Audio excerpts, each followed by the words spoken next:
संयम प्रकाश नाम का ये ग्रंथ है। आचार्य महाराज सूर्य सागर जी साहब द्वारा लिखी गई यह सुंदर अनुपम रचनाएं हैं। छोटे छोटे से प्रकरण दिए जा रहे थे। मनुष्य जीवन कितना बहुमूल्य है, मनुष्य पर्याय विशेष आदरणीय है, मनुष्य पर्याय का विशेष रीति से आदर करना चाहिए, सम्मान करना चाहिए। हम यदि अपने इस मनुष्य पर्याय का सम्मान नहीं करेंगे तो कोई हमारी आगामी पर्यायों का भी सम्मान नहीं करेगा। जब हमें अपनी ही कद्र नहीं है तो कौन हमारी कद्र करेगा, ये तो बताओ। जिन्हें खुद की ही महिमा नहीं है, दुनिया में कौन उनकी महिमा जाने। दुनिया में जैसे सेल्फ रेस्पेक्ट कह कर के पुकारा जाता है, बस वैसा ही कुछ समझ लीजिए। हमें अपने इस मनुष्य पर्याय की कीमत, महिमा, वैल्यू ये सब जानना चाहिए। ये सब प्रकरण यहाँ बतला रहे थे और हमें इस मनुष्य जन्म को किस प्रकार सफल और सार्थक करना है या कर ही लेना चाहिए, ये प्रकरण भी आज हम आपके बीच में चलाने वाले हैं। पहले थोड़ी बहुत चर्चा हम करेंगे भरत चक्रवर्ती का देवों द्वारा किस किस प्रकार कहाँ कहाँ सम्मान हुआ, वो कुछ चर्चाएं कर लेवें, पढ़ लेवें। यहाँ पढ़ने जैसा प्रकरण है, कहाँ कहाँ क्या क्या उसके साथ में परिस्थितियाँ बनी, और फिर हम थोड़ी बहुत चर्चा करेंगे आपके बीच में कि ये श्रावक कुल प्राप्त करके हमें इसे सफल बना लेना चाहिए। इसके बारे में मनुष्यों द्वारा देवों के नमस्कार का विधान न मिलकर, पेज नंबर है 590, संयम प्रकाश ग्रंथ 590 नंबर पेज। मनुष्यों द्वारा देवों के नमस्कार का विधान न मिलकर उससे प्रतिकूल देवों के द्वारा मनुष्यों के आदर का विधान मिलता है। क्या क्या कह रहे हैं? मनुष्यों द्वारा देवों को नमस्कार का तो विधान नहीं मिलता, लेकिन उसके प्रतिकूल यदि हम बात करें, उसके विरुद्ध यदि हम बात करें, तो देवों के द्वारा मनुष्यों का जो आदर किया गया वो चर्चा ज़रूर शास्त्रों में जानने पढ़ने देखने को मिलती है। भरत चक्रवर्ती का देवों द्वारा सत्कार इस प्रकार हुआ। भरत चक्रवर्ती द्वारा देवों का किस प्रकार आदर सत्कार सम्मान हुआ, उसे देखिए। निर्देशैरुचितैश्चास्मान् संभावयितुम् अर्हसि, वृत्तिलाभादपि प्रापस्तल्लाभे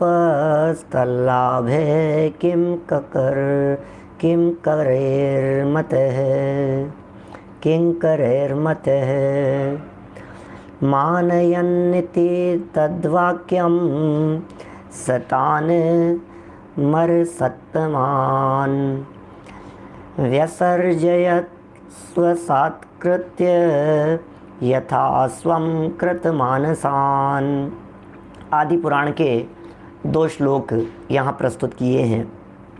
हे देव माने भरत चक्रवर्ती से कह रहे हैं, हे देव उचित आज्ञा के द्वारा हमसे आप सत्कार के योग्य हो। भरत चक्रवर्ती से कह रहे हैं देव लोग।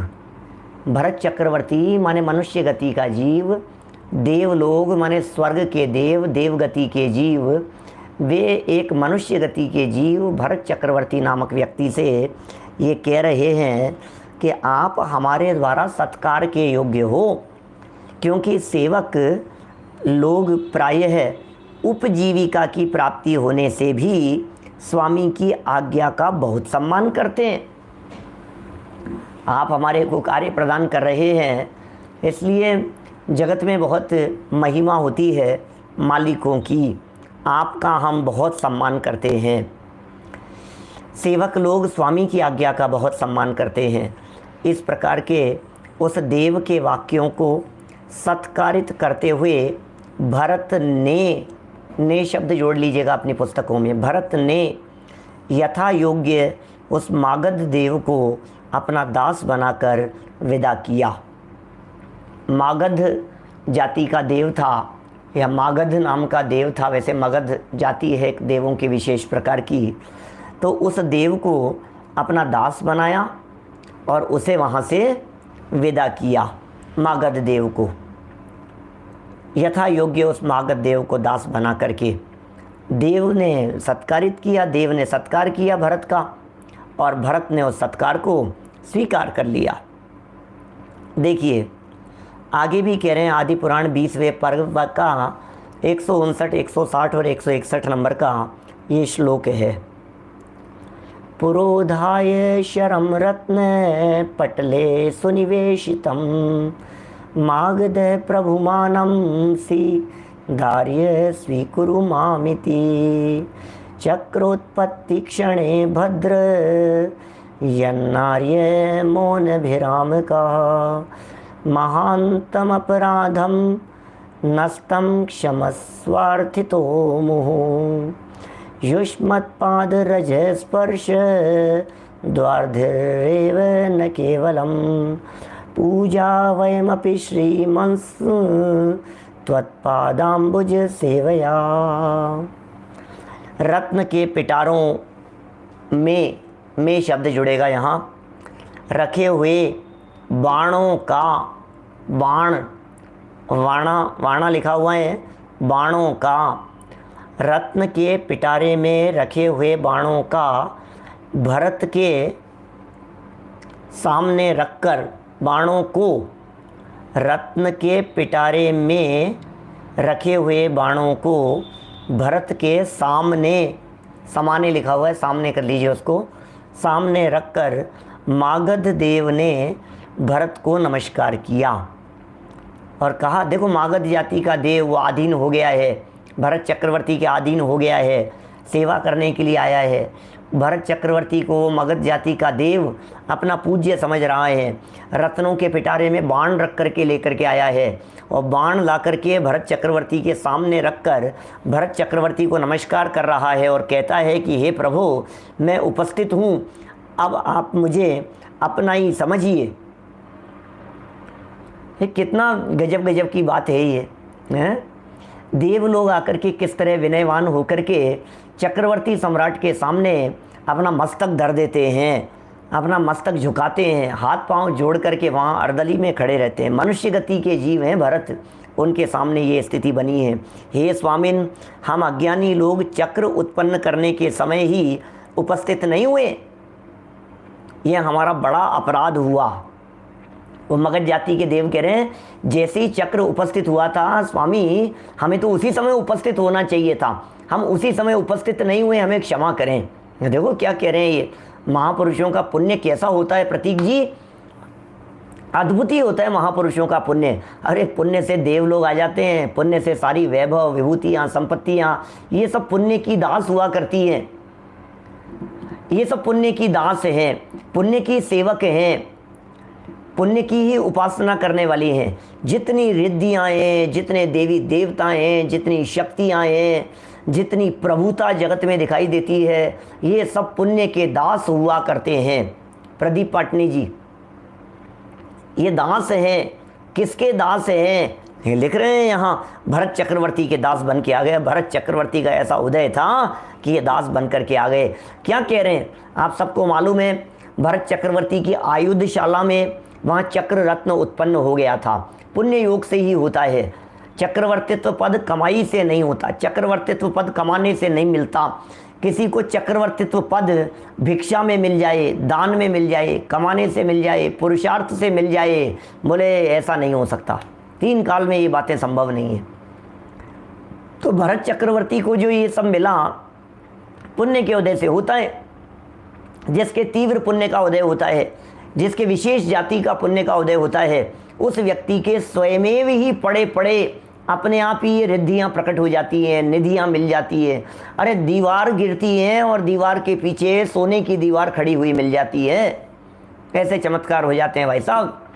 ये पूरे दुनिया में पुण्य पुण्य का खेल है। हीराचंद जी वैद्य साहब, सम्मान में मिल जाए, प्रशस्तियाँ मिल जाए, सम्मान मिल जाए, सम्मान में नौकर चाकर मिल जाए, सेवक के रूप में। अरे बड़े बड़े वैभव संपन्न लोग वे सेवक बन करके खड़े हों हाथ जोड़ करके, ऐसा होता है। जिनका पुण्य विशेष बलवान होता है उनके आगे ये संपत्तिशाली लोग भी, वैभवशाली लोग भी हाथ जोड़ करके विनम्रतापूर्वक खड़े हो जाते हैं, चरणों में पड़ जाते हैं।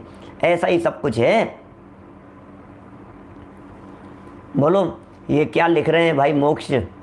अभी कुछ दिन पहले 700 करोड़ का एक रत्न निकला किसी एक व्यक्ति के आंगन में। बोलो शिवकांत जी साहब, किसके आंगन में कौन सा रत्न निकल जावे किसको पता है। आपने मकान बनाने के लिए, नीचे तलघर बनाने के लिए खुदाई की, और उस खुदाई में अजय सोगानी जी साहब, उस खुदाई में रत्न निकल गए। अब ये कितना कमाना पड़ा उन रत्नों को प्राप्त करने के लिए। सहज जी आप खड़े थे, खड़े नहीं होते तो वे कारीगर छिपा करके ले जाते अपने थैले में। आप वहाँ खड़े हुए थे, वहाँ से निकल गया। ये सब विशेष पुण्य के उदय की बात है। ये इस तरह की बातें सहज ही हो जाया करती है पुण्यशालियों के जीवन में। ये मगध जाति के देव किस तरह की बात कह रहे हैं, देखिए कितने सुंदर उनके वचन तो सुनिए जरा। ये कह रहे हैं कि जिस समय चक्र रत्न आपके यहाँ आयुषशाला में उत्पन्न हुआ था, क्षमा करें हम उस समय नहीं आ पाए, हमें तो उसी समय वहाँ आकर उपस्थित होना चाहिए था। ये हमसे अपराध हो गया है। हे प्रभु, हम बार बार प्रार्थना करते हैं कि हमारे अपराध क्षमा करें। हे ऐश्वर्यशालिन, आपके चरणों की धूल का स्पर्श करने से यह केवल समुद्र ही पवित्र नहीं हो गया है, किंतु आप लोगों की चरण सेवा करने से हम लोग भी पवित्र हो गए हैं। देवों के वचन है, देवों के अंदर की बातें। देव लोग अपने दिल की भावनाएं किस प्रकार से व्यक्त कर रहे हैं। आपके चरणों की सेवा करने से हम लोग भी पवित्र हो गए हैं। ये देव लोग ऐसी बातें करते हैं। हाँ भाई, अरे 15 साल की उम्र के कोई विद्वान हो, 15-18 साल की युवक, नवयुवक, नए नए विद्वान हुए हों, प्रतिभा विलक्षण उनके घर में प्रवेश करने पर 70 साल के बाबूजी, 80 साल के बाबूजी वे उसके पैरों पड़ जाते हैं और कहते हैं कि पंडित जी आपके आने से हमारा घर पवित्र हो गया। ऐसा है। छोटे छोटे से बच्चों को देख करके अरे उनके चरण पड़ गए, घर धन्य हो गया, हमारा घर पवित्र हो गया है। ऐसा है। तो देव लोग कितने संपन्न हैं। देवों में शक्ति बहुत है, देवों के पास में रिद्धियाँ बहुत है, देवों के पास में पावर बहुत है, देवों के पास में वैभव की कमी नहीं है, देवों के पास में मंत्र तंत्र शक्तियाँ भी बहुत तरह की है, देवों की आयु बहुत ज़्यादा है, देवों के पास में भी वैभव कम नहीं है, अपार वैभव उन देवों के पास में। लेकिन चक्रवर्ती के पास में पुण्य है, चक्रवर्ती के पास में पवित्रता है। पुण्य और पवित्रता का सुमेल है, ये बड़ा अद्भुत सुमेल है। पुण्य के उदय से सारे काम लोक में संपन्न होते हैं, और किसी जीव के जीवन में पुण्य के साथ साथ में यदि पवित्रता भी हो तो फिर बात ही कुछ और है। भरत जी के जीवन में पुण्य तो विशेष था ही, पवित्रता भी बहुत थी। देखिए पुण्य का उदय तो बहुत लोगों के जीवन में हो सकता है। पुण्य का उदय तो अच्छे अच्छे डॉक्टर्स जो हैं, आज समझ लीजिए हार्ट स्पेशलिस्ट हैं, उनके जीवन में भी पुण्य का उदय तो बहुत हो सकता है। पुण्य का उदय नहीं हो तो आज कैसे इंजीनियर्स एसोसिएशन के प्रेसिडेंट बन गए, ऑल इंडिया इंजीनियर्स एसोसिएशन के, ऑल इंडिया डॉक्टर्स एसोसिएशन के, ये सब आखिर ऑल इंडिया सीए काउंसिल सब चलती हैं इस तरह के सब, ऑल इंडिया जैन कम्युनिटी के अंदर वो टॉप पर के, आखिर कुछ तो बात है ना उनमें। इसका मतलब पुण्य के बिना नहीं होता है, पुण्य के बिना पद नहीं मिलता है। लेकिन पुण्य के साथ साथ में भरत जी के जीवन में पवित्रता भी थी, और वो पवित्रता जब फलीभूत हुई तो आप सोचिए, जब वो पुण्य के उदय की पवित्रता फलीभूत हुई तो अंतर मुहूर्त में केवल ज्ञान लेकर के उठ गए। ये उस पवित्रता के बल पर होता है काम भाई साहब। अंदर में कैसी पवित्रता चल रही थी, अंदर में कैसी सरलता थी, तत्व ज्ञान का बल था, शक्ति थी। ये सब बातें बड़ी अद्भुत ही है, अजब गजब की है। सोचते हैं तो सोच सोच करके दंग रह जाते हैं। भरत जी घर में ही वैरागी, ये क्या था उनके पास में जो घर में वैरागी थे। भरत जी के पास में ऐसी अंतरंग कौन सी शक्तियाँ थी भरत जी के पास में था क्या, आखिर थे तो एक मनुष्य गति के जीव ही ना। देखिए क्या कह रहे हैं, और देखिए यहाँ चरण सेवा करने से हम लोग भी पवित्र हो गए। सच्ची बात है भाई साहब, हैं, सच ही बात है। आगे उसकी पुष्टि में और भी प्रमाण दीजिए। देखिए, दीजिए की जगह देखिए शब्द ज़्यादा उपयुक्त लगता है। आगे उसकी पुष्टि में और भी प्रमाण दीजिए, नहीं देखिए, इसको देखिए कर लीजिए, देखिए। चलिए, आदि पुराण के ही पर्व 29 के 2 श्लोक यहाँ प्रस्तुत कर रहे हैं। तत्रावासित साधनो निधिपतिर्गत्वा रथेनाम्बुधिं जैनास्त्र प्रति निर्जिताम रसमस्त द्वयन्तराधीश्वरं जित्वा मागधवत् क्षणात् वर्तनुं तत्साहगम्भ वो निधि द्वीपं शश्वदलं चकार यशसा कल्पान्तरस्थायिना लेभे भेद्यमुरश्चदं वर्तनो ग्रैवेयकं च स्फुरत् चूडारत्नमुदंशु दिव्यकटकान् सूत्रं च रत्नोज्ज्वलम् सद्रत्नैरिति पूजितः स भगवान् श्रीवैजयन्तार्णवे द्वारेण प्रतिसन्निवृत्य कटकं प्रावीक्ष्य तोरणम्। वो है शार्दुल विक्रीडित। ऊपर भी इसी तरह की धुन में गाया जाता तो बराबर व्यवस्थित होता। चलिए देखें अर्थ इसका क्या लिख रहे हैं। जिसने अपनी सब सेना को किनारे पर छोड़ दी है, भरत चक्रवर्ती के बारे में कह रहे हैं, सेना को किनारे पर छोड़ दी है और विजय करने वाले शस्त्रों से मागध देव सभी जिसने जीत ली हैं, मागध देव सभा जिसने जीत ली है, ऐसे उस निधियों के स्वामी भरत ने, निधियों के स्वामी हैं भरत, उस भरत ने रथ में बैठकर समुद्र में जाकर व्यंतरों के स्वामी वर्तनु देव को भी मागध देव के समान जीता। ये गाद देव लिखा है ना, इसको मगध कर लीजिए, मगध देव, मागध देव के समान जीता। और इस वर्तनु नाम समुद्र के द्वीप को कल्पांत काल तक टिकने वाले यश से सदा के लिए सुशोभित किया। उसने भरत को कभी न टूटने वाला कवच, दैदीप्यमान हार, प्रकाशमान चूड़ा, रत्न, दिव्य कड़े और रत्नों से प्रकाशमान यज्ञोपवीत, जनेऊ, ये सब चीज़ें दी। आप देखिए, वो मागध देव को जीत लिया, वर्तनु देव को जीत लिया, ये व्यंतरवासी देवों को जीत लिया, ये सब देव उसके अधीन हो गए। और देवों ने भरत चक्रवर्ती का कैसा सम्मान किया कि उसे दैदीप्यमान हार, प्रकाशमान चूड़ामणि और न मालूम क्या क्या इस तरह के दिव्य रत्न, कड़े, जनेऊ, ये सब उसे प्रदान किए। देखिए ये क्या कह रहे हैं, जीत लिए माने अधीन बना दिए, है ना, उनको अपना सेवक बना लिया, उनको अपने मन से जीत लिया, अपने कार्यों से जीत लिया, अपनी योग्यता से जीत लिया, उनको अपना दास बना लिया। आगे,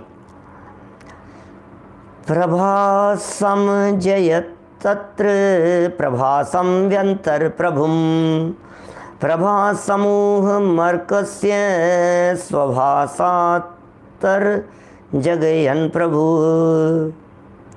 अपनी कांति से सूर्य की कांति को लज्जित करते हुए भरत ने वहाँ जाकर प्रभास नाम के व्यंतरों के स्वामी को जीता और प्रभास नाम के क्षेत्र को अपने अधीन किया। लो, कितने कितने क्षेत्रों को ये जीतते चले जा रहे हैं और वहाँ मौजूद व्यंतरों को अपने अपने अधीन करते चले जा रहे हैं।